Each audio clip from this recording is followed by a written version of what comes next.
Hello दोस्तों, नमस्कार। आज का सेशन ही बहुत ही शानदार जबरदस्त रहने वाला है, क्योंकि आज अपन बात करने वाले हैं पशुधन सहायक भर्ती 2025 के लिए। ऐसा ही पेपर आएगा।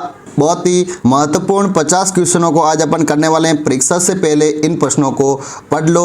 आपको बहुत ही अच्छे तरीके से शानदार क्लास के अंदर कंटेंट के माध्यम से पढ़ाया जाएगा। बहुत ही शानदार राजस्थान जीके को लेकर अपन आज क्लास को विधिवत फर्स्ट पार्ट जो पशुधन सहायक के लिए उनके लिए आज विधिवत क्लास रखने वाले हैं। तो बहुत ही शानदार क्लास रहने वाली। इससे पहले आपको थोड़ी बहुत जानकारी हो जाए। जानकारी किसके बारे में है कि पशुधन सहायक भर्ती 2025 के लिए हमने नवीनतम पाठ्यक्रम के अनुसार आपको ई बुक को परचेज किया है। मतलब इसके अंदर 1800 से भी ज़्यादा क्वेश्चंस रहने वाले हैं। सिर्फ 49 रुपये में आपको ई बुक को परचेज करना है। उड़ान एग्रीकल्चर क्लासेज के द्वारा आप हमारे हेल्पलाइन नंबर दे रखे हैं। इस हेल्पलाइन नंबर पर आप मैसेज करो और आपको तुरंत वहां से मैसेज को रिप्लाई दे दिया जाएगा और वहां जाकर आपको ई बुक परचेज करवा दी जाएगी। इस नंबर पर आपको मैसेज करना, ठीक है। इस नंबर पर तमाम विद्यार्थी एक बार स्क्रीनशॉट खींच ले या नंबरों को अपनी कॉपी के अंदर ऐड कर ले। इस नंबर पर आप मैसेज करें ताकि आपको ई बुक परचेज करवा सके हम आपको।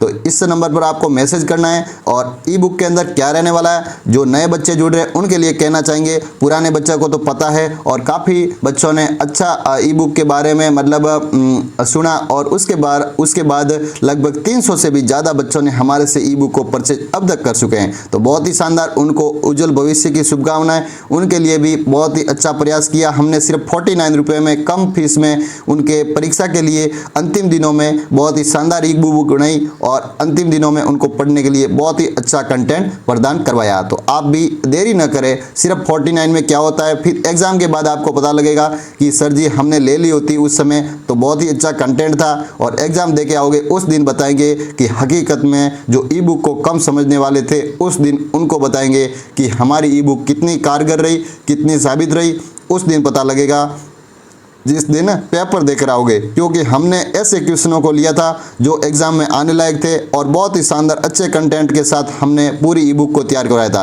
राजस्थान जीके के 700 क्वेश्चंस लिए, मतलब जिसमें ज्योग्राफी भी है, हिस्ट्री भी है, आर्ट एंड कल्चर है। 700 क्वेश्चंस बहुत ज़्यादा होते हैं, वो भी वन लाइनर। आज आपको डेमो भी इस क्लास के माध्यम से बताएंगे ताकि आपको पता लगे। कई बच्चे मैसेज करते हैं कि सर जी डेमो आप पहले बताओ, हमारे को डेमो देखेंगे तब लेंगे। कोई दिक्कत नहीं, आज अपनों क्लास के अंदर भी डेमो कोशिश की लाने की और आपको डेमो जरूर दिखाएंगे ताकि आपको पता लगे कि हकीकत में सर ने बहुत ही अच्छी ई बुक बनाई है।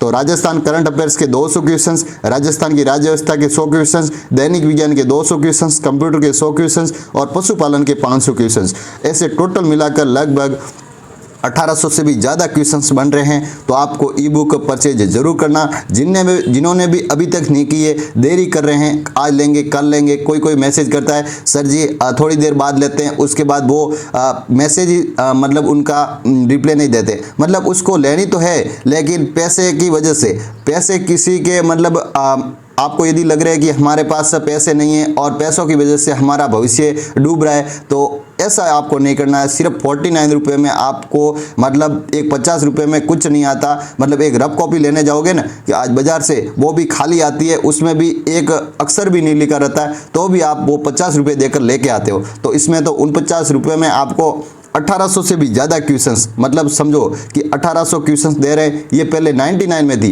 100 रुपये में दे रहे थे, उसको घटाकर आपके लिए हमने 49 कर लिया। अभी भी आप कह रहे हो कि सर जी हमारी फीस ज़्यादा है, आपने तो 49 रुपये ले लिए, कंटेंट में कोई कमी है। अरे कंटेंट में कोई कसर नहीं छोड़ी है, बहुत ही शानदार कंटेंट बनाया है। आज तक मैंने इसके बारे में इतना आपको डिटेल्स में नहीं बताया, आज आपको ज़रूर कहना पड़ता है, क्योंकि कई बच्चे ऐसे कहते हैं कि सर जी आपने कहाँ से कंटेंट उठाया या कहाँ से अंदर मतलब क्वेश्चनों को लिया होगा, हमारे एग्जाम में कितने क्वेश्चंस बैठ जाएंगे।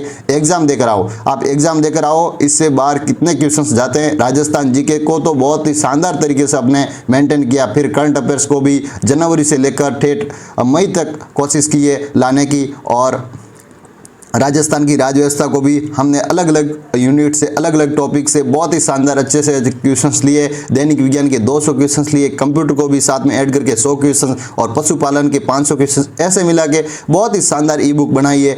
सिर्फ 49 रुपये में आपके लिए इतने क्वेश्चंस आराम से पढ़ने के लिए आपको भेज रहे हैं, व्हाट्सअप के जरिए मिल जाएगी। ठीक है, देख लीजिए डेमो, चलो देख लीजिए, आज आपको डेमो दिखाएंगे। ये देखो रहा, यही ई बुक के अंदर आने वाला है आपके राजस्थान जीके के ऐसे 700 क्वेश्चन क्वेश्चंस आपको मिलने वाले। देखो पहले क्वेश्चंस क्या है, वो प्रतिहार शासक जिसने घटियाला और मंडोर के विजय स्तंभ की स्थापित किए थे, किस समय किए थे, कौन से शासक था उस समय घटियाला शिलालेख के समय, तो कुकुट था। इसी प्रकार से अलग अलग देखो शिलालेख के क्वेश्चंस आ रहे हैं, प्रतिहारों के संबंधित, उद्बोधन सूर्य से संबंधित, ग्वालियर शिलालेख के संबंधित, गुर्जर प्रतिहार से संबंधित, मतलब अलग अलग तरीके से मेवाड़ से संबंधित आएंगे, फिर वह मारवाड़ से संबंधित अलग अलग शासक या अलग अलग राजस्थान के हर क्षेत्र में। पहले हमने हिस्ट्री को लिया था, फिर आर्ट एंड कल्चर, फिर ज्योग्राफी, इसी प्रकार से पूरी मतलब बहुत ही शानदार तरीके से एक ई बुक बनी और जबरदस्त बच्चों ने खूब ली। लेकिन आप भी देरी न करें, कहीं न कहीं देखो पॉलिटी के भी ऐसे क्वेश्चंस रहने वाले, तो पॉलिटी के भी ऐसा नहीं है कि भाई एक सब्जेक्ट को आपने फोकस किया, हमने सारी सब्जेक्ट को अच्छे से मेंटेन करके पूरी सब्जेक्ट बनाने की कोशिश की है। तो आप भी अब देख लीजिए क्वेश्चंस में कोई कसर है क्या। देखो ये 5वां क्वेश्चन क्या कह रहा है कि संविधान की 11वीं अनुसूची में पंचायती राज संस्थानों के लिए कितने विषय से सब सूचीबद्ध है, तो 29 विषय सूचीबद्ध है 11वीं सूची में। तो ये क्वेश्चन कई बार एग्जाम में बन चुका है, कई बार एग्जाम में बन चुका है। ये देखो पंचायती राज के लिए 2 अक्टूबर 1959 में नागौर के लिए पंचायती राज व्यवस्था किन के लिए होती है, तो ग्रामीण, स्थानीय और स्वशासन के लिए होती है। देखो मतलब बहुत ही शानदार, बहुत ही किफ़ायती सवाल जो आपको सिर्फ 49 रुपये में दिए जा रहे हैं, तो ये आपको परचेज जरूर करना, ठीक है। अब अपन क्लास को विधिवत आगे बढ़ा देते हैं। जिनको भी लेनी है मैसेज कर लेना। अब अपन ज़्यादा क्लास में देरी नहीं करेंगे क्योंकि आज भी अपने को 50 क्वेश्चंस करने हैं इसी क्लास के माध्यम से। तो विद्यार्थी, तमाम विद्यार्थी एक बार चैनल को, जो नए बच्चे हैं वो एक बार सब्सक्राइबर करके आ जाओ। चैनल को सब्सक्राइबर करने से क्या होगा कि रेगुलर आप क्लास देख पाओगे और बहुत शानदार तरीके से आपको कंटेंट के रूप में पढ़ाया जाएगा। और आप टेलीग्राम पर जुड़ो, आपको टेलीग्राम पर कितने नोट्स भेजे जा रहे हैं। कोई बच्चे कह रहे हैं कि सर यूट्यूब पर इतना नहीं पढ़ाया जा सकता, हमने टेलीग्राम एक अलग से बनाया। टेलीग्राम पर हर चीज़ें, हर मतलब जो बच्चा मतलब कहना चाहता है कि सर जीके डालो, तो उनके लिए भी पर्सनल अपन जीके डालते हैं, उनको भी पर्सनल मैसेज करके भी डालते हैं कि सर जी आप हमारे को ये पढ़ना है। तो उसी प्रकार से मतलब बच्चों को भी रिप्लाई देकर हम उनको तैयारी के लिए बहुत ही अच्छे प्रकार से पढ़ा रहे हैं। तो आप टेलीग्राम से जरूर जुड़ना। उड़ान एग्रीकल्चर क्लासेज के नाम से आप सर्च करने पर भी मिल जाएगा और आपको डिस्क्रिप्शन में लिंक मिल जाएगा, या यूट्यूब के आप पीछे डिस्क्रिप्शन दे रखा है, वहाँ जाकर भी हमारे अलग अलग प्लेटफॉर्म है, जहाँ आप जुड़ना चाहो वहाँ जुड़ जाना, ठीक है। और पढ़ाई में कोई कसर मत छोड़ना। अब एग्जाम है नज़दीक, तो अपन पहले क्वेश्चंस की ओर आगे बढ़ जाएंगे। पहले क्वेश्चंस आपकी स्क्रीन पर आ गया, बहुत ही शानदार क्वेश्चंस है। क्या बताया जा रहा है कि राजस्थान में लेटा, मांगलोर और सेलावास कहाँ के लिए, किसके लिए जाने जाते हैं। ये 3 स्थान हैं अलग अलग, ये किन के लिए जाने जाते हैं, इसके बारे में बताना आपको। राइट आंसर बता सकते हैं। बिल्कुल अच्छा क्वेश्चन है, कोई परेशानी लेने की कोई आवश्यकता नहीं है। ज़्यादा समय आज नहीं लेंगे, क्वेश्चंस करेंगे, आंसर देंगे, क्योंकि आपका समय बहुत कीमती है। आपको इसका राइट आंसर बताना होगा। राइट आंसर क्या होगा, कपड़े की मुंदों की बुनाई के लिए ये स्थान प्रसिद्ध है। दरियों के लिए भी सेलावास, आपने एक बार क्वेश्चन आया था, ये कांस्टेबल में आया था शायद, कि सेलावास किसके लिए प्रसिद्ध है, तो वो दरिये बनाने के लिए उस समय वो ऑप्शन था, तो अलग से इसके बारे में पूछा था। लेकिन लेटा, मांगलोर और सेलावास जो कपड़ों की मुंदों को बुनाई करने के लिए, मतलब कपड़ों को ही बुनना है, इसी प्रकार से उनके लिए प्रसिद्ध है ये स्थान, ध्यान में रखेंगे। अच्छा क्वेश्चन था, बहुत ही शानदार। अगले क्वेश्चन की ओर आगे बढ़ जाएंगे। अगला क्वेश्चन क्या कह रहा है, ये भी शानदार क्वेश्चन आया भाई। प्रसिद्ध थेवा कला का समन किससे है भाई, थेवा कला किस जिले से है। इसका राइट आंसर क्या हो जाएगा, राइट आंसर हो जाएगा प्रतापगढ़। प्रतापगढ़ से है थेवा कला का समन।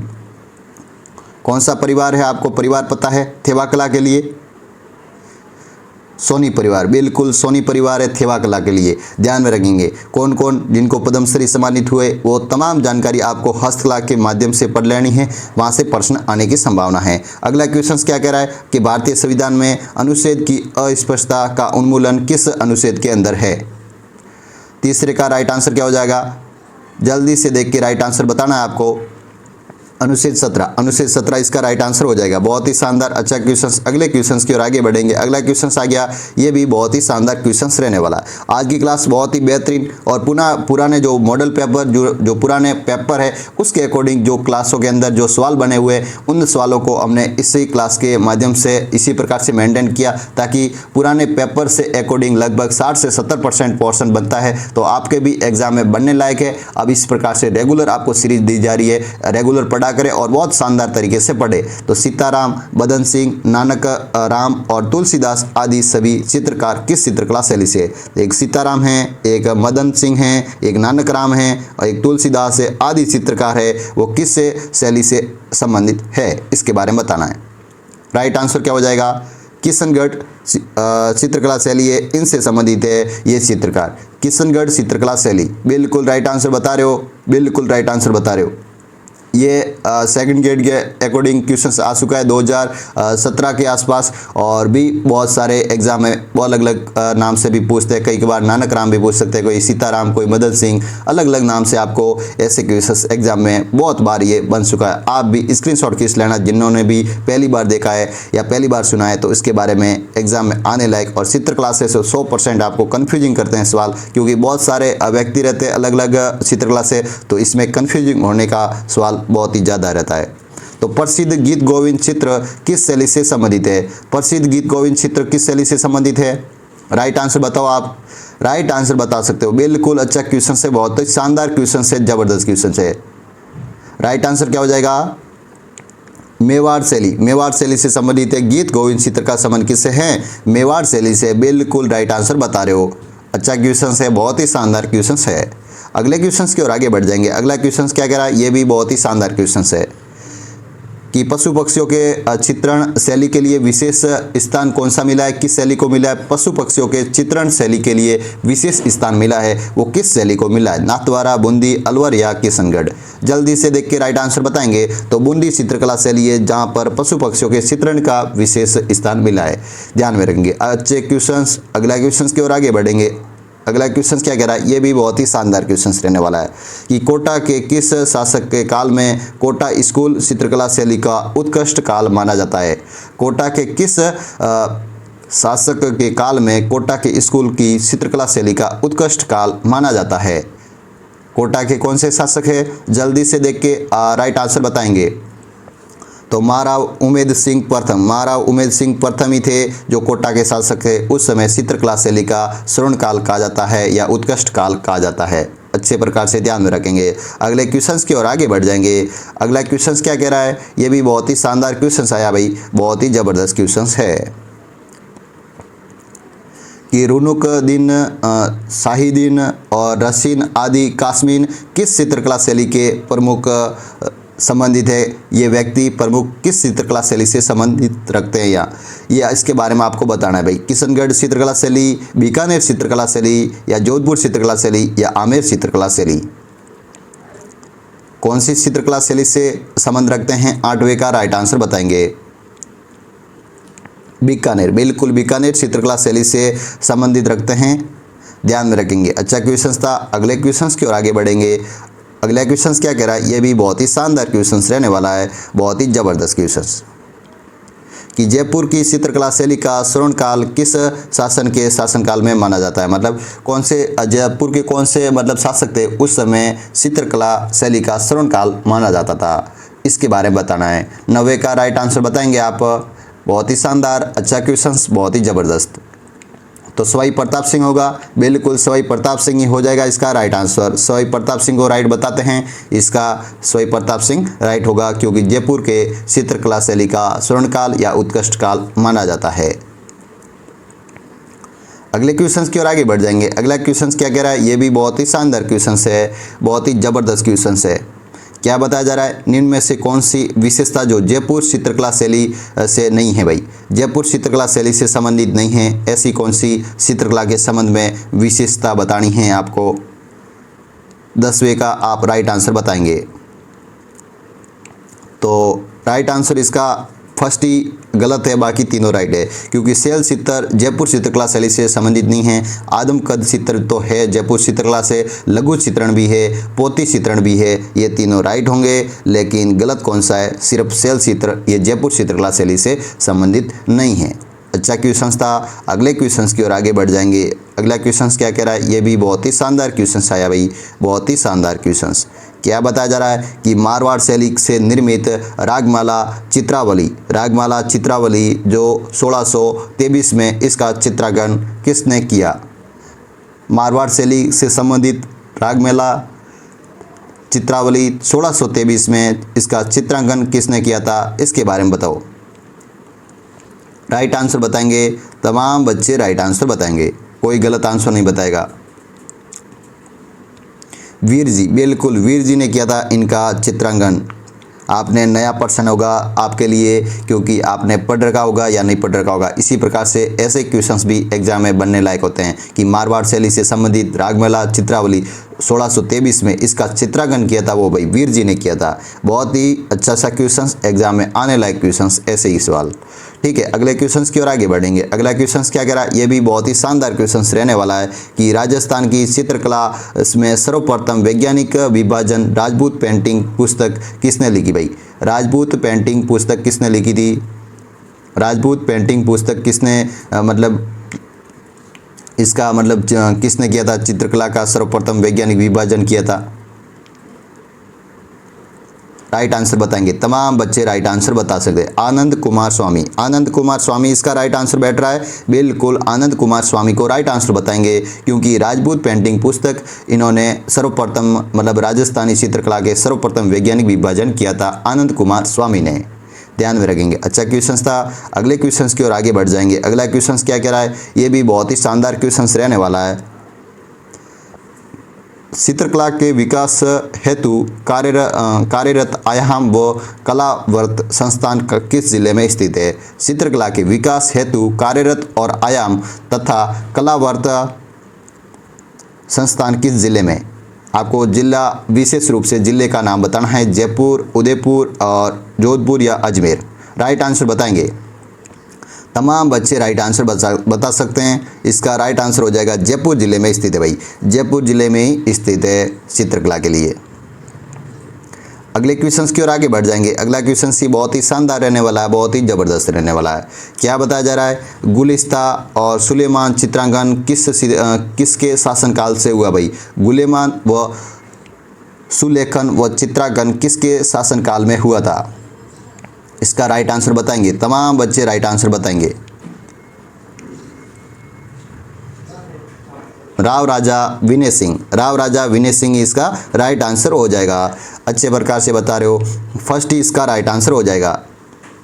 अगले क्वेश्चंस की ओर आगे बढ़ जाएंगे। अगला क्वेश्चंस क्या कह रहा है, यह भी बहुत ही शानदार क्वेश्चंस रहने वाला है, बहुत ही ज़बरदस्त। आपकी स्क्रीन पर आ गया, देखो क्या बताया जा रहा है क्वेश्चंस के अंदर कि मिसाल सी जलती आंखें किस चित्रकला शैली की प्रमुख विशेषता है। चित्रकला के आज क्वेश्चन ज़्यादा आ रहे हैं, क्योंकि एग्जाम के अंदर चित्रकला से क्वेश्चन बनते तो हैं, लेकिन अपन क्या करके आते हैं, गलत करके आते हैं, क्योंकि पढ़ते नहीं। चित्रकला से क्वेश्चन बनते हैं हार्ड, और हार्ड पढ़ना हमारे को क्या है कि बोरिंग लगता है, और बोरिंग लगने के बाद हम क्या करते हैं, उनको पढ़ते नहीं, और पढ़ते नहीं तो फिर वो क्या होते हैं कि तो छोड़ के आते हैं, नहीं तो गलत करके आते हैं। तो ऐसे क्वेश्चनों को हम ज़्यादा आज फोकस करके लिए, ताकि आपको एग्जाम के अंदर ऐसे सवाल बनेंगे तो आपके एक भी क्वेश्चंस बाहर नहीं जाएगा।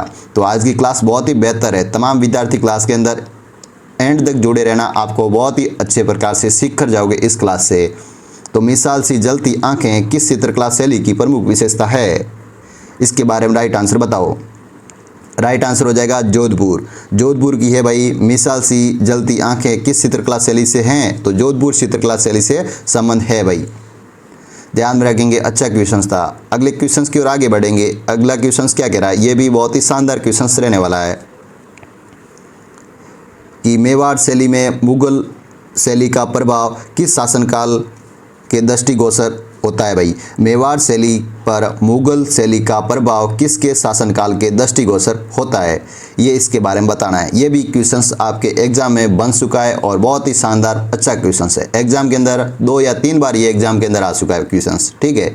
राइट आंसर बताएंगे, राइट आंसर क्या हो जाएगा, महाराणा अमर सिंह। बिल्कुल महाराणा अमर सिंह को ही राइट आंसर बता सकते हैं, बिल्कुल महाराणा अमर सिंह को राइट आंसर आप बता सकते हैं। अच्छा क्वेश्चन है, बहुत ही शानदार क्वेश्चन रहने वाला है। अगले क्वेश्चन की ओर आगे बढ़ेंगे। अगला क्वेश्चन क्या कह रहा है, ये भी बहुत ही शानदार क्वेश्चन रहने वाला है। क्या बताया जा रहा है अगला क्वेश्चन कि पीतल के बर्तन पर खुदाई के लिए कलात्मक नक्काशी का कार्य कहलाता है। मतलब पीतल पर क्या करनी है, बर्तनों की खुदाई करके उस पर कलात्मक नक्काशी का कार्य करना है। ऐसी कला कौन सी कहलाती है, ये भी बहुत ही शानदार, बहुत ही 100% एग्जाम में आने लायक क्वेश्चंस आज से मैं ऐसे मतलब आपको हिंट देता रहूँगा ताकि एग्जाम के अंदर ऐसे ही क्वेश्चंस बनते हैं, लेकिन कई बच्चे ऐसे प्रश्नों को हल्के में लेते हैं। क्या लेते हैं? हल्के में लेते हैं। प्रश्न आराम से पढ़ना है। क्या बताया जा रहा है? पीपल के बर्तनों पर खुदाई करके उस पर कलात्मक नक्काशी का कार्य कहलाता है। मीनाकारी, थेवा कला, मुरादाबादी कला या मुनवती कला? मुरादाबादी कला कहलाएगा। बिल्कुल राइट आंसर बता रहे हो, तमाम बच्चे राइट आंसर बता रहे हैं। राइट आंसर यही होगा। अच्छे से, बहुत ही शानदार प्यारा सा क्वेश्चन है, बहुत ही शानदार, सही बता रहे हो आप। अगले क्वेश्चंस की ओर आगे बढ़ जाते हैं। अगला क्वेश्चंस क्या कह रहा है? ये भी शानदार क्वेश्चंस रहने वाला है। क्या बताया जा रहा है कि चंदन काष्ठ कला कृतियों के लिए कौन सा स्थान प्रसिद्ध है भाई? चंदन काष्ठ कृतियों के लिए प्रसिद्ध स्थान कौन सा है? उदयपुर, बस्सी, जयपुर या बांसवाड़ा? जल्दी से देख के राइट आंसर बताएंगे। तो राइट आंसर क्या हो जाएगा? बस्सी के अंदर भी है इसका प्रसिद्ध जो चंदन के मतलब काष्ठ कला रहती है, जो लकड़ी नुमा मंदिर भी बनाए जाते हैं जिसे कावड़ कहा जाता है, और काष्ठ के लिए प्रसिद्ध बस्सी रहता है, लेकिन चंदन के काष्ठ के लिए इसका जयपुर आंसर राइट होगा। जयपुर आंसर राइट होगा क्योंकि इसमें चंदन के कास्ट के लिए बताया है स्पेशली। बाकी कास्ट कला के लिए आपको स्पेशली पूछता तो बस्सी हो जाता, लेकिन चंदन के कास्ट के लिए तो इसको जयपुर ध्यान में रखना। ये बहुत ही बेहतरीन खास क्वेश्चन है, बच्चे यही करके आएंगे बस्सी राइट आंसर। लेकिन बस्सी जो चित्तौड़गढ़ में स्थित है वो न बताकर आपको जयपुर बताना है, क्योंकि चंदन काष्ठ कलाकृतियों के लिए जयपुर स्थान प्रसिद्ध है, ध्यान में रखेंगे। लेकिन कावड़ जो मंदिर नुमा बनाए जाते हैं, कावड़ वगैरह और भी लकड़ी के जो औजार बनाए जाते हैं वो बस्सी चित्तौड़गढ़ के अंदर बनाए जाते हैं। ठीक है, इसके बारे में भी आपको विशेष रूप से ध्यान रखना। अगला क्वेश्चन क्या कह रहा है? ये भी शानदार क्वेश्चन रहने वाला है कि संजय कोट क्या है? संजय कोट क्या है? राइट आंसर बताएंगे तमाम बच्चे। संजय कोट क्या है? तो सांसी का विकसित तथा बड़ा रूप। सांसी का जो विकसित तथा बड़ा रूप रहता है वही कहलाता है संजय कोट, ध्यान में रखेंगे। अच्छा क्वेश्चन है, कला संस्कृति से क्वेश्चन है, ऐसे क्वेश्चन भी नए क्वेश्चन एग्जाम में देखने को मिल जाते हैं। राजस्थान में लोक कला के लिए प्रसिद्ध हिड़ क्या कहलाती है भाई? लोक कला के लिए प्रसिद्ध जो हिड़ रहती है, हिड़ क्या कहलाती है? हिड़ के बारे में आपने पढ़ रखा है क्या? ये पटवारी एग्जाम के अंदर क्वेश्चन आ चुका है भाई। पटवारी एग्जाम 2015 के 16 के आसपास की जो भर्ती थी उसके अंदर ये क्वेश्चन आ चुका है। राजस्थान लोक कला में प्रसिद्ध हिड़ क्या कहलाता भाई? राइट आंसर बताएंगे तमाम बच्चे, राइट आंसर बताएंगे। ये मिट्टी का बना हुआ एक पात्र होता है जिसे कहा जाता है हिड़। बिल्कुल अच्छा क्वेश्चन है, मिट्टी का बना हुआ एक पात्र है जिसे हिड़ कहा जाएगा। अच्छा क्वेश्चन था। अगले क्वेश्चन की ओर आगे बढ़ेंगे। अगला क्वेश्चन क्या कह रहा है? ये भी शानदार क्वेश्चन आया भाई, बहुत ही ज़बरदस्त प्यारा सा क्वेश्चन आ गया। क्या बताया जा रहा है कि भारतीय संसद में जो अभिप्राय क्या है भाई? भारतीय संसद के अंदर कौन कौन आते हैं? क्या लोकसभा आती है? लोकसभा, राज्यसभा, प्रधानमंत्री, लोकसभा, राज्यसभा, राष्ट्रपति? राइट आंसर बताएंगे। लोकसभा, राज्यसभा और राष्ट्रपति ये आ जाएंगे। ऑप्शन नंबर 4 इसका राइट आंसर हो जाएगा। लोकसभा आएगा, राज्यसभा आएगा और राष्ट्रपति आएगा। भारतीय संसद में ये तीनों पद आते हैं अलग अलग तरीके से, ध्यान में रखेंगे। अगला क्वेश्चन क्या कह रहा है? ये भी शानदार क्वेश्चन रहने वाला है कि संसद में संयुक्त अधिवेशन की अध्यक्षता कौन करता है भाई? संसद में संयुक्त अधिवेशन की अध्यक्षता कौन करता है? राइट आंसर बताएंगे। अच्छा क्वेश्चन है, लोकसभा अध्यक्ष करता है भाई। लोकसभा अध्यक्ष रहता है, वो करता है संसद में संयुक्त अधिवेशन की अध्यक्षता। अच्छा क्वेश्चन था। अगले क्वेश्चन की ओर आगे बढ़ेंगे। अगला क्वेश्चन सी बहुत ही बेहतरीन रहने वाला है कि संसद में सदस्य न होते हुए भी कौन संसद की कार्रवाई में भाग ले सकता है भाई? संसद के जो सदस्य तो नहीं है, लेकिन संसद के अंदर जो कार्रवाई के लिए भाग ले सकता है कौन होता है? का महालेखा परीक्षण या महान्यायवादी, सॉलिसिटर जनरल या ये सभी? राइट आंसर बताएंगे। राइट आंसर बताएंगे। राइट आंसर क्या हो जाएगा? महान्यायवादी। बिल्कुल महान्यायवादी राइट आंसर बता रहे हो आप। तमाम बच्चे राइट आंसर बताते हैं। ठीक है, महान्यायवादी इसका राइट आंसर हो जाएगा। अगले क्वेश्चंस की ओर आगे बढ़ेंगे। अगला क्वेश्चन क्या कह रहे हैं? ये भी बहुत ही शानदार प्यारा सा क्वेश्चन रहने वाला है कि मंत्रिपरिषद में सामूहिक रूप से किसके प्रति उत्तरदायी रहता है भाई? मंत्रिपरिषद रहता है वो सामूहिक रूप से किसके उत्तरदायी रहता है? लोकसभा, संसद, राष्ट्रपति या प्रधानमंत्री? लोकसभा, बिल्कुल लोकसभा इसका राइट आंसर हो जाएगा, लोकसभा। अच्छे से राइट आंसर बता रहे हो। अगले क्वेश्चंस की ओर आगे बढ़ेंगे। अगला क्वेश्चंस क्या कह रहा है, ये भी शानदार क्वेश्चंस राजस्थान जीके से आ गया कि दो वीर योद्धा आला और उदा किससे संबंधित थे भाई। आला और उदा किससे संबंधित थे।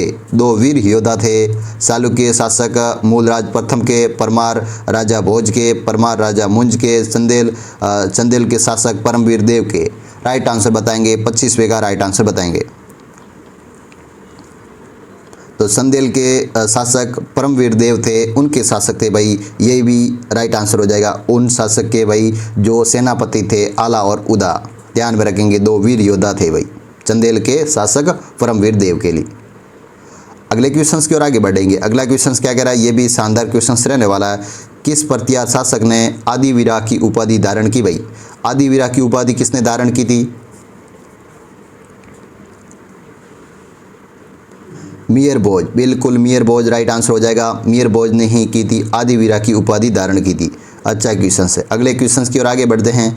अगला क्वेश्चन क्या कह रहा है, ये भी शानदार क्वेश्चन रहने वाला है, बहुत ही ज़बरदस्त क्वेश्चन रहने वाला है कि मारवाड़ के प्रथम जो राठौड़ शासक जिन्होंने अकबर की अधीनता स्वीकार करने के बाद वो जोधपुर पर राजगद्दी प्रदान की भाई। मारवाड़ के प्रथम राठौड़ शासक जिन्होंने अकबर की अधीनता तो स्वीकार की और जोधपुर की राजगद्दी पर अपनी मतलब शासन किया जोधपुर के अंदर। तो राइट आंसर कौन सा हो जाएगा, राइट आंसर हो जाएगा मोटा राजा उदय सिंह। मोटो नगर के मोटा राजा है, मोटा राजा उदय सिंह इसका राइट आंसर हो जाएगा। ठीक है, मोटा राजा उदय सिंह इसका राइट आंसर, जिन्होंने अकबर की अधीनता स्वीकार की थी और मारवाड़ के प्रथम राठौड़ शासक थे जिन्होंने अधीनता स्वीकार कर ली थी। ऐसे भी कायर शासक थे अपने राजस्थान के जिन्होंने मुगलों की अधीनता स्वीकार की, नहीं तो अपने बता दे मारवाड़ के या एक जोधपुर के राव चंद्रसेन और मारवाड़ के महाराणा प्रताप जिन्होंने कभी अब मुगलों की अधीनता स्वीकार नहीं की। जंगलों में रहे, सूखी रोटियां खाई और घास फूस खाकर भी उन्होंने अपना जीवन व्यतीत किया, लेकिन मुगलों की कभी अधीनता स्वीकार न की। वो कहते हैं कि न मुझे गद्दी का शौक, न मुझे कहीं मतलब शासन या मुझे कोई पद का शौक, मुझे तो केवल मेरी मतलब वो कहते हैं कि वो रहनी चाहिए खुद की मतलब मर्यादा रहनी चाहिए। उनके लिए उन्होंने जीवन भर वो कभी अधीनता स्वीकार नहीं की और वो हमेशा स्वतंत्र रहे। आज इनके लिए उनको अपन पूजते भी हैं कि भाई महाराणा प्रताप जैसा सपूत अपने राजस्थान में अंदर थे शासक ऐसे जो कभी अधीनता स्वीकार नहीं की मुगलों की। बहुत महान शासक थे महाराणा प्रताप। अगले क्वेश्चंस की ओर आगे बढ़ेंगे। अगला क्वेश्चंस क्या कह रहा है, ये भी शानदार क्वेश्चंस रहने वाला है, बहुत ही ज़बरदस्त क्वेश्चंस रहने वाला है कि जेता और कुप्पा कौन थे भाई। जेता और कुप्पा दो सेनापति थे, वो किसके सेनापति थे आपको बताना होगा, राइट आंसर बताना होगा। मालदेव के सेनापति थे, बिल्कुल मालदेव की सेनापति थे भाई। जेता और कुप्पा मालदेव के सेनापति थे। अच्छा क्वेश्चंस बता रहे हो, राइट आंसर। अगले क्वेश्चंस की ओर आगे बढ़ जाएंगे। अगला क्वेश्चंस क्या कह रहा है, ये भी शानदार क्वेश्चंस रहने वाला है कि मुगल बादशाह जहांगीर, शाहजहां और औरंगजेब इन तीनों के विश्व स्तर सेनापति माना जाता है। मतलब इन तीनों के मतलब शासनकाल में वो शासन किया। ठीक है, मुगल बादशाह के समय उन्होंने शासन किया, जहांगीर के समय, शाहजहां के समय और औरंगजेब के समय। तो राइट आंसर क्या हो जाएगा, मिर्जा राजा जय सिंह, बिल्कुल मिर्जा राजा जय सिंह इसका राइट आंसर होंगे। तमाम बच्चे कमेंट सेक्शन के माध्यम से भी राइट आंसर बताओ और जिन भाई ने भी अभी तक चैनल को सब्सक्राइबर नहीं किया है तो चैनल को सब्सक्राइबर के साथ लाइक ज़रूर करना।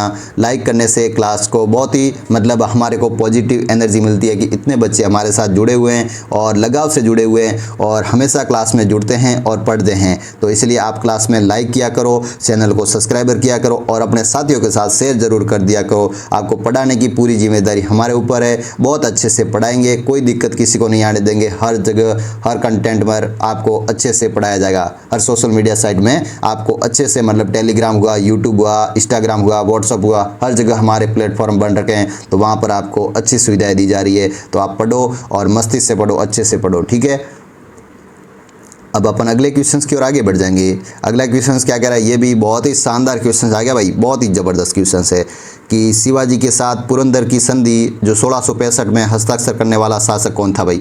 पुरंदर की संधि में हस्ताक्षर करने वाला 1665 में, राइट आंसर बताएंगे। अच्छा क्वेश्चन है, बहुत ही शानदार है। तो जय सिंह प्रथम था जिन्होंने शिवाजी के साथ पुरंदर की संधि में हस्ताक्षर किए थे, सवाई जय सिंह। ठीक है, प्रथम।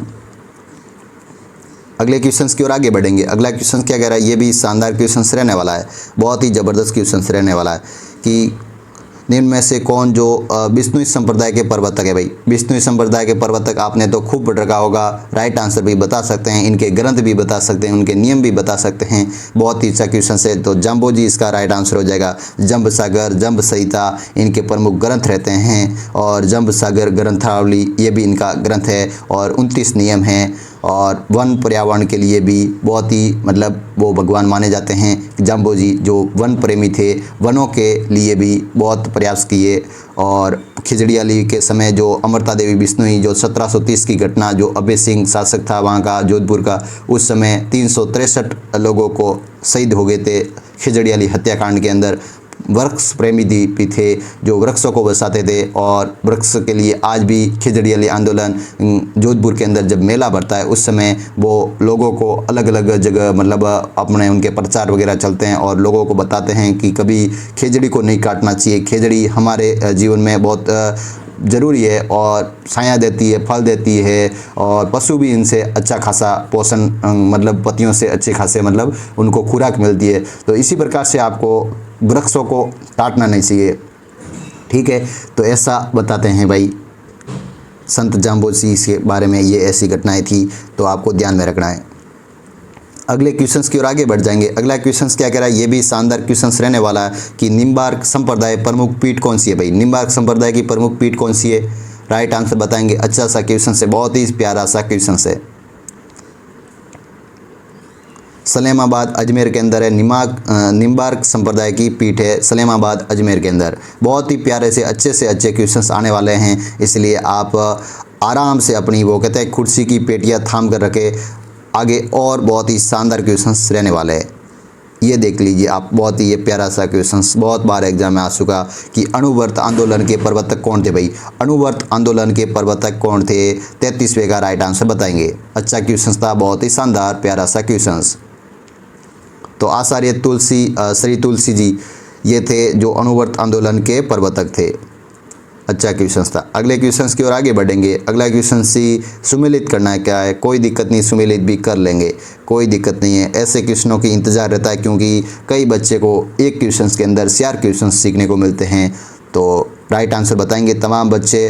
पहले तो मिलान कर लेते हैं कौन किससे बैठ रहा है। जसनाथ जी कहाँ के थे, शीतला माता किस जगह स्थान कौन सा प्रसिद्ध है, जाम्बोजी के लिए और जिन माता के लिए।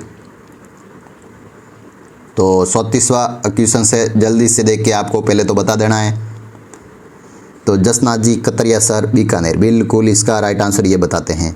फिर शीतला माता साक्सू जयपुर, फिर जाम्बोजी मुकाम तलावा नौका बीकानेर, तीसरा राइट, ठीक है। इसी प्रकार से आप ध्यान में रख लेना। और जिन माता रेवासा सीकर ये बैठ रहा है ना, तो राइट आंसर आप कौन सा बैठ रहा है इसके अंदर, क्या फोर्थ बैठ रहा है क्या, बिल्कुल चौथा, दूसरा, तीसरा और पहला, मतलब इसका गई राइट आंसर बैठ रहा है बिल्कुल। इसी प्रकार से आपको ध्यान में रखना है कि जसनाथ जी के लिए कतरियासर बीकानेर के अंदर प्रमुख धाम है, शीतला माता के लिए साक्सू जयपुर है और जाम्बो जी के लिए मुकाम तलावा नौका बीकानेर के अंदर है और जिन माता के लिए रेवासा सीकर के अंदर है। इसी प्रकार से आपको ध्यान में रखना था। अब अपन अगले क्वेश्चन की ओर आगे बढ़ जाएंगे। अगला क्वेश्चन क्या कह रहा है, ये भी बहुत ही शानदार प्यारा सा क्वेश्चन आ गया भाई, बहुत ही ज़बरदस्त क्वेश्चन है। देख लीजिए आराम से प्रश्नों को देख लीजिए, ये भी बहुत ही बेहतरीन ढंग से अच्छा क्वेश्चन है कि द्वारिकाधीश श्रीनाथ जी, मथुराधीश और गोविंदगिरी अलग अलग स्थान हैं, मतलब इनके मंदिर हैं और ये मंदिर किस स्थान पर स्थित है इनके बारे में बताना है आपको। सुमिलित कीजिए आप पहले तो द्वारिकाधीश तो है कांकरोली राजसमंद में बिल्कुल। और फिर श्रीनाथ जी कहाँ हैं, श्रीनाथ जी नाथद्वारा राजसमंद। और फिर मथुराधीश कहाँ है, मथुराधीश है भाई कोटा के अंदर, बिल्कुल कोटा के अंदर। और गोविंद देव जी का मंदिर कहाँ है, जयपुर के अंदर। ये देखो राइट आंसर बैठ रहा है ना, बिल्कुल राइट आंसर बैठ रहा है। तो इसका मतलब फोर्थ, सेकंड, फर्स्ट, थर्ड, इसका मतलब फर्स्ट ही इसका राइट आंसर बैठ जाएगा। अच्छा क्वेश्चन था, बहुत ही शानदार क्वेश्चन था। तो द्वारिकाधीश कांकरोली राजसमंद में और श्रीनाथ जी नाथ द्वारा राजसमंद है और मथुराधीश कोटा के अंदर है और गोविंद देव जी का मंदिर जयपुर के अंदर है। इसी प्रकार से आपको सारे अलग अलग स्थान ध्यान में रखना है। अच्छा क्वेश्चन था। अगले क्वेश्चन की ओर आगे बढ़ जाएंगे। अगला क्वेश्चन ही सुमेलित करने का। ऐसे क्वेश्चंस बहुत ही शानदार क्वेश्चंस आ गए जो एग्जाम में बहुत ही अच्छे मतलब अंक अपने को दिलाते हैं, नंबर दिलाते हैं। एक क्वेश्चंस के अंदर 4-4 क्वेश्चंस सीखने को मिलते हैं, वो भी बहुत ही बेहतरीन ढंग से। मतलब बहुत ही किफ़ायती सवाल जो एग्ज़ाम में आने लायक और पुराने पेपरों में कई बार बन चुके हैं जो पुराने पेपरों के अकॉर्डिंग। ठीक है, तो इसका राइट आंसर बताएंगे। लोक देवता दे रखे हैं और मुख्य तीर्थ स्थल बताने हैं कौन से किससे मिलान खा रहा है। तो राइट आंसर बता सकते हैं बिल्कुल। आप पहले तो राइट आंसर बताओ, ध्यानपूर्वक राइट आंसर बताओ। तलीनाथ जी के लिए पाचोड़ा गांव जालोर हो जाएगा, बिल्कुल जालोर हो जाएगा। और तेजा जी के लिए परबतसर नागौर हो जाएगा, बिल्कुल नागौर हो जाएगा। और देवनारायण जी के लिए कोलू गांव फ्लोदी, ये नहीं होगा ना, ये नहीं होगा क्योंकि ये तो आसीन भीलवाड़ा को बता देंगे। देखो अभी 1 सेकंड कर लेते हैं इसको। राइट आंसर पहले का पहला, दूसरे का दूसरा, देवनारायण जी आसीन भीलवाड़ा और पाबू जी कोलू गाँव फ्लोदी। ये देखो राइट आंसर बैठ रहा है, अब राइट है। अब पहला ही इसका राइट आंसर बैठ जाएगा क्योंकि तलीनाथ जी तो पाचोड़ा गांव जालोर के अंदर इनका प्रमुख तीर्थ स्थल है। और तेजा जी के लिए परबतसर नागौर के अंदर, और देवनारायण जी के लिए आसिंद भीलवाड़ा के अंदर, और पाबू जी के लिए अंदर पाबू जी का प्रमुख तीर्थ स्थल है कोलू गांव फ्लोदी के अंदर। ध्यान में रखेंगे, अच्छा क्वेश्चन था। अगले क्वेश्चंस की ओर आगे बढ़ेंगे। अगला क्वेश्चन ही बहुत ही बेहतरीन अच्छा क्वेश्चन आ गया भाई, बहुत ही शानदार क्वेश्चन रहने वाला है कि सुमेलित करना है आपको। लोक देवता दे रखे हैं और उसके संबंध के बारे में कौन से किससे संबंध रखता है भाई लोक देवता का। और इधर प्रतीक देख रहे हैं इसी प्रकार से, मतलब अलग अलग लोक देवता के प्रतीक रहते हैं भाई कि सर्प किसका रहता है, सुआ किसका रहता है, ऊँट किसका रहता है, भूत प्रेत के लिए कौन से देवता है। तो इसी प्रकार से अलग अलग लोक देवताओं के बारे में बताना है। तो राइट आंसर बता सकते हैं आप, बिल्कुल राइट आंसर बता सकते हैं। तो कला जी किसके लिए थे, भूत प्रेत के लिए थे ना, बिल्कुल भूत प्रेत के लिए कला जी को बताएंगे। गोगा जी किन के लिए थे, तो सर्प के देवता माने जाते हैं, सर्पों के देवता मानते हैं अपन गोगा जी को। करणी माता किसके लिए थी, तो काबासुओं के लिए थी, बिल्कुल काबासुओं के लिए। और पाबू जी के लिए ऊँटों के देवता माने जाते हैं। तो इसी प्रकार से आपको ध्यान में रखना है, कल्ला जी आ जाए तो भूत प्रेत के देवता, गोगा जी आ जाए तो सर्प के देवता, करणी माता आ जाए तो करणी माता किन के लिए, सुओं के लिए, और पाबू जी आ जाए तो ये ऊँटों के लिए। देख लीजिए अच्छे से। इसका राइट आंसर क्या बैठ जा रहा है, आपको राइट आंसर बता सकते हैं, बिल्कुल राइट आंसर हो जाएगा इसका पहला, दूसरा, तीसरा, चौथा, मतलब इसका ये राइट आंसर हो रहा है। बिल्कुल देख लीजिए, आप आराम से देख सकते हैं। अगले क्वेश्चंस की ओर आगे बढ़ेंगे। अगला क्वेश्चंस क्या कह रहा है, ये भी शानदार क्वेश्चंस रहने वाला है कि किस लोक देवता की पत्नी जो सती नहीं हुई, कभी सती नहीं हुई थी, वो पत्नी किस लोक देवता की पत्नी थी, वो कभी सती नहीं हुई, मतलब सती नहीं हुई थी। ठीक है, इसके बारे में बताना है। हड़बू जी की पत्नी थी, वो सती नहीं हुई, ध्यान में रखेंगे।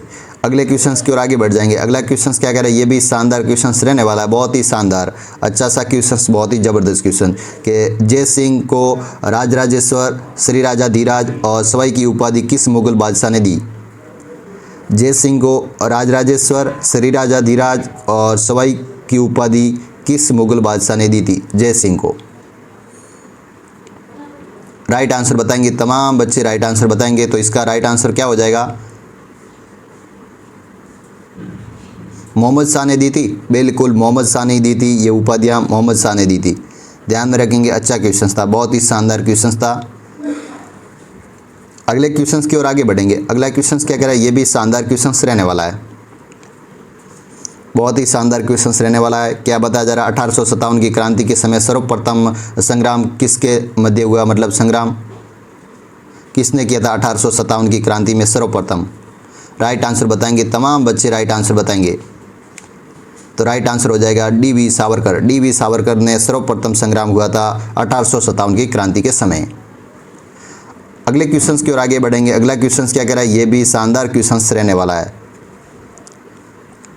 कि ब्रिटिश काल में निम्न में से किस भू राजस्व नहीं अपनाया था, मतलब कौन सा भू राजस्व जो नहीं अपनाया गया। स्थायी बंदोबस्त, महालावाड़ी व्यवस्था या रेहतवाड़ी व्यवस्था, दल साहल व्यवस्था, कौन सी व्यवस्था थी जो ब्रिटिश काल में भू राजस्व के रूप में नहीं अपनाया गया। राइट आंसर बताएंगे तो दहल साल की व्यवस्था जो नहीं अपनाया गया, बाकी तीनों को अपनाया गया था भू राजस्व के लिए। अगले क्वेश्चंस की ओर आगे बढ़ जाएंगे। अगला क्वेश्चन सी बहुत ही शानदार प्यारा सा क्वेश्चंस, किस क्षेत्र में पूर्वी मानसून वर्षा के काल में काल वैशाखी कहा जाता है? पूर्वी मानसूनी वर्षा का काल है, उस समय जो वैशाखी रूप में मतलब काल वैशाखी के रूप में कहा जाता है। राइट आंसर बताएंगे तो पश्चिम बंगाल। पश्चिम बंगाल इसका राइट आंसर हो जाएगा। पश्चिम बंगाल के अंदर कहा जाता है पूर्वी मानसूनी वर्षा को काल वैशाखी के रूप में कहा जाता है पश्चिम बंगाल के अंदर। राइट आंसर हो जाएगा। ठीक है, अगले क्वेश्चंस की ओर आगे बढ़ेंगे। अगला क्वेश्चंस तो खूब बार एग्जाम में हजारों बार आ चुका है भाई ये क्वेश्चंस कि मावट क्या है भाई? मावट एक प्रकार की क्या है, पता होना चाहिए आपको। राइट आंसर बिल्कुल शानदार राइट आंसर होगा इसका। क्या हो जाएगा कि भूमध्य चक्रवाती के कारण ये वर्षा हो जाती है। भूमध्य चक्रवातों के कारण वर्षा के कारण मावट की वर्षा होती है, और उत्तरी भाग में ये उत्तरी पूर्वी मानसून के बदलाव के कारण भी राजस्थान के अंदर अपने क्या हो जाती है, मावट होती है, और गेहूं की फसल के लिए उपयोगी मानी जाती है। और गेहूं की फसल जो दिसंबर और जनवरी के मध्य ये मावट रहती है अपने राजस्थान में अंदर, ये भी ध्यान में रखेंगे। अगले क्वेश्चन की ओर आगे बढ़ेंगे। अगला क्वेश्चन ही बहुत ही बेहतरीन रहने वाला है, शानदार क्वेश्चन है। अलग अलग आंदोलन हुए, उनसे संबंधित प्रमुख व्यक्ति थे, कौन से सम्मिलित नहीं खा रहा है, बाकी तीनों सम्मिलित होंगे। ठीक है, ऐसे भी क्वेश्चंस एग्जाम में बन सकते हैं। तो सिपको आंदोलन के सुंदरलाल बहुगुणा बिल्कुल राइट आंसर हो जाएगा। नर्मदा बचाओ आंदोलन के लिए मेधा पाटकर, ये भी राइट आंसर हो जाएगा। और इफको आंदोलन के लिए पी हेकड़े, ये भी राइट आंसर हो जाएगा। और मौन आंदोलन के लिए बाबा आमटे, ये गलत होगा। ठीक है, ये गलत बैठ रहा है, बाकी तीनों राइट बैठ रहे हैं। ठीक है, तो सिपको आंदोलन तो सुंदरलाल बहुगुणा आपने खूब बार सुना होगा, लेकिन नर्मदा बचाओ आंदोलन हो जाए तो मेधा पाटकर, ये ध्यान में रखना है आपको। और एपिको आंदोलन हो जाए तो पी हेकड़े, ये भी ध्यान में रखना है। अगले क्वेश्चन की ओर आगे बढ़ेंगे। अगला क्वेश्चन क्या कह रहा है, ये भी शानदार क्वेश्चन रहने वाला है, बहुत ही ज़बरदस्त क्वेश्चन कि केसरिया बालम आओ नी पधारो मारे देश को अल्लाह जलाई बाई ने 1982 में पद्मश्री मिला, वो किस राग में गाया गया भाई? किस राग में गाया गया? 1982 में जो पद्मश्री मिला वो किस राग में गाया गया? तो ये तो अच्छा सा क्वेश्चन है। मांडवी गाया था, तो मांडी इसका राइट आंसर बैठ जाएगा।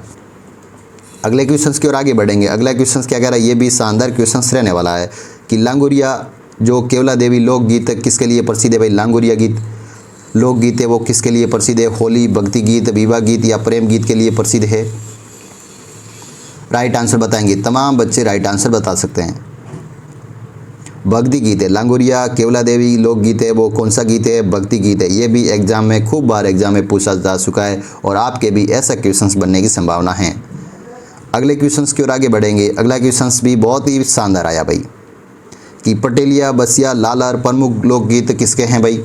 पटेलिया है, बसिया है, लालर है, प्रमुख लोकगीत किसके हैं? राइट आंसर बताएंगे भाई। आदिवासी जाति के लोकगीत है पटेलिया, बसिया और लालर। ठीक है, आदिवासियों के लोकगीत है। अगले क्वेश्चन की ओर आगे बढ़ेंगे। अगला क्वेश्चन से बहुत ही शानदार, बहुत ही ज़बरदस्त रहने वाला है कि बिलों के प्रसिद्ध लोकगीत में महिला और पुरुषों के लिए साथ साथ मिलकर गाया जाता है, वो गीत कौन सा है? आपने खूब बार एग्जाम में आ चुका है और पढ़ रखा होगा आपने भी, तो इसका राइट आंसर बताएंगे। कोई भी विद्यार्थी गलत आंसर नहीं बताएगा। 48वें का राइट आंसर क्या हो जाएगा? हमसिडो, बिल्कुल हमसिडो इसका राइट होगा जाएगा। हमसिडो, ठीक है, हम इसी प्रकार से आपको लिख लेते हैं। देखो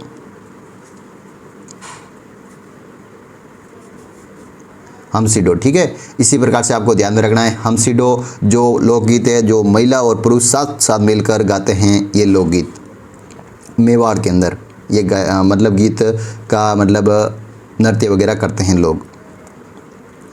अगला क्वेश्चन क्या कह रहा है, सौतारा काम्यासा जो लोक वाद्ययंत्र परंपरागत किससे जुड़े हुए हैं? किस वाद्ययंत्र से जुड़े हुए हैं? सुशिर वाद्ययंत्र, तत्वाद्यंत्र, घन वाद्ययंत्र या ये उपयुक्त सभी? सौतारा और काम्यासा किससे जुड़े हुए हैं? राइट आंसर बताएंगे तमाम बच्चे। तत्वाद्यंत्र से जुड़े हुए हैं। सौतारा और काम्यासा आ जाए तो तत्वाद्यंत्र बता देना आप। तत्वाद्यंत्र राइट आंसर हो जाएगा सौतारा और काम्यासा के लिए। अच्छा क्वेश्चन था। अगले क्वेश्चन की ओर आगे बढ़ेंगे। अगला क्वेश्चन ही बहुत ही बेहतर, बहुत ही शानदार रहने वाला है कि फड़ को बाजते हुए किस वाद्ययंत्र का यंत्र के रूप में अपन प्रयोग में लेते हैं? फड़ को बाजने मतलब उनको बजाते समय किस वाद्ययंत्र का प्रयोग लेते हैं? राइट आंसर बताएंगे, तमाम बच्चे राइट आंसर बताएंगे। रावण हत्था, बिल्कुल रावण हत्था को काम में लेते हैं। फड़ को बाजते हुए किस वाद्य यंत्र का प्रयोग लेते हैं? तो रावण हत्था वाद्य यंत्र का प्रयोग में लेते हैं। इसका राइट आंसर रावण हत्था ही हो जाएगा। इसी प्रकार से आज की क्लास अपन यहीं समाप्त करेंगे। आज 50 क्वेश्चंस किए। कैसी क्लास लगी आप कमेंट सेक्शन के माध्यम से बताना कि क्लास में आनंद आया या नहीं आया। और इसी प्रकार से आप अपनी सेकंड क्लास थी और पुराने भी जो आपने प्ले लिस्ट में लग रखी क्लास है पशुधन सहायक के लिए, सारी क्लासों को एग्ज़ाम तक आप देख लेना, ताकि एग्ज़ाम तक आपको अच्छे से खूब सारा फ़ायदा हो सके और अच्छे से पढ़ पाओ। इसलिए आज की क्लास अपन यहीं समाप्त करेंगे। सभी विद्यार्थियों को एक बार पुनः थैंक यू, क्लास में जुड़ने वाले सभी विद्यार्थियों के लिए। और चैनल को जिन भाई ने भी अभी तक सब्सक्राइबर नहीं किया है तो ज़रूर सब्सक्राइबर करके जाना, क्योंकि आज से आपको विधिवत रेगुलर क्लासें दी जा रही है। आज भी क्लास आई थी, कल भी ये क्लास आई थी, मतलब इसी प्रकार से हर सीरीज में आप रेगुलर पढ़ते जाओगे तो एक दिन बहुत ही बेहतरीन ढंग से अच्छी तैयारी हो जाएगी। ठीक है, तो आज के लिए इतना ही।